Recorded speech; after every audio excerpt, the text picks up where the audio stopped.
Similarly, there's an option for rotate that works much the same way. So with a rotate, if we need to rotate this cubicle, have this long wall of the cubicle match up with this angular wall of the building, yeah, you could take dimensions and get those numbers and do it that way. Or with the rotate command, go ahead and pick your objects, pick your base point.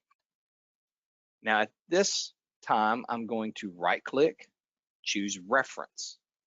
I'm going to pick 2 points on my geometry that define my reference angle. That's going to be the end point down at the bottom and the end point up at the top. You'll see it changes your anchor alignment for the rotate. Again, like we did a second ago, I'm going to right click and choose points. Now I'm going to match it up with the points that I want it to align with. So as I move it into place, they are perfectly aligned.